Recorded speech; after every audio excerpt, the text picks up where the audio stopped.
Je dis souvent que finalement, l'ouverture de la PMA à toutes les femmes, c'est un peu la loi Veil, c'est un peu l'IVG du XXIe siècle.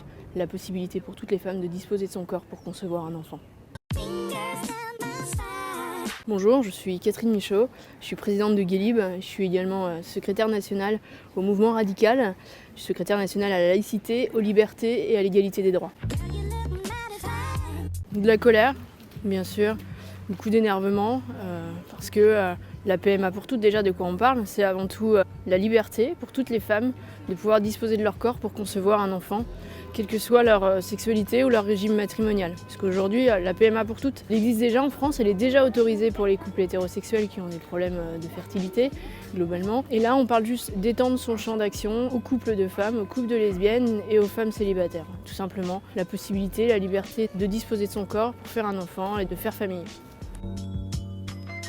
Dans ce jeu de navette parlementaire, c'est toujours l'Assemblée qui a le dernier mot en France.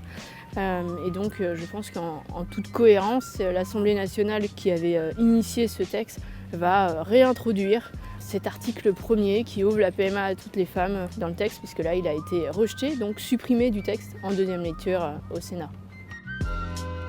Je ne maîtrise pas le calendrier parlementaire, par contre j'espère que ça va revenir très vite à l'Assemblée nationale. Ce sera aussi un signal politique fort en termes de considération et puis d'achever ce texte, j'allais dire enfin. C'était une promesse du candidat Macron, c'était même avant déjà une promesse du candidat Hollande. Donc la PMA on l'attend depuis très longtemps, depuis trop longtemps, donc faut avancer. On est à 15 mois de l'échéance du quinquennat d'Emmanuel Macron. En tout cas, malheureusement, je trouve que ça n'a pas montré une très bonne image de l'institution du Sénat, alors qu'on le sait, on l'a déjà vu par le passé, le Sénat est capable d'être parfaitement progressiste sur ces sujets-là. Il y a un an d'ailleurs, en première lecture, le Sénat a voté l'ouverture de la PMA, cet article premier, donc là déjà on est à rebours. Et qu'est-ce que ça montre plus généralement sur la société? Je vais même élargir en fait votre question. Je crois qu'aujourd'hui, il y a une crispation dans le pays, il y a une tension très forte, il y a un rejet des différences tout court. Je crois qu'il y a une tension assez forte malheureusement dans le pays, un manque un peu profond de fraternité. La France, pays des droits de l'homme et des libertés, j'en reste persuadée, doit continuer à être en France et à l'international, fer de lance des diversités et des inclusions de toutes les composantes de sa population.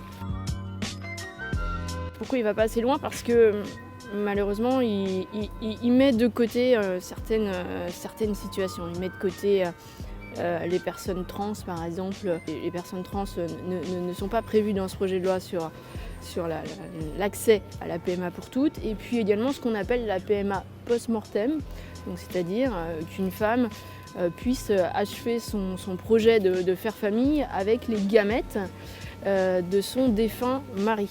Et je trouve qu'il y a une forme d'incohérence là-dedans parce que ça veut dire qu'on refuse cela à une femme qui voudrait finir son projet avec les gamètes de son défunt mari.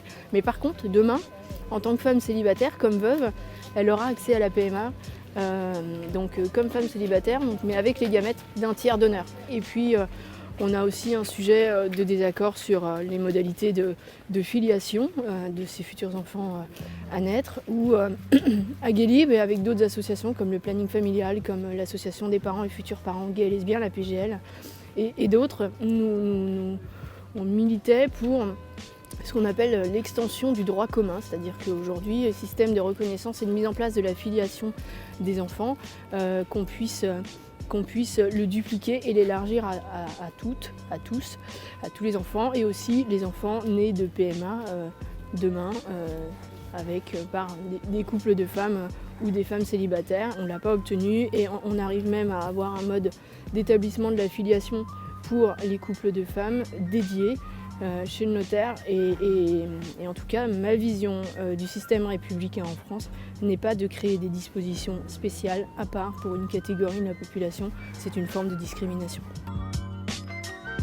Simplement que l'ouverture de la PMA à toutes les femmes, c'est surtout une grande loi historique qui va marquer la société. C'est une grande loi pour les droits et les libertés des femmes, de toutes les femmes, qui n'enlève aucun droit à quiconque dans la société. Mais par contre, je pense que c'est une loi de liberté fondamentale pour toutes les femmes, comme le droit de vote, comme je dis souvent que finalement le verso de la PMA toutes les femmes, c'est un peu la loi Veil, c'est un peu l'IVG du XXIe siècle. La possibilité pour toutes les femmes de disposer de son corps pour concevoir un enfant.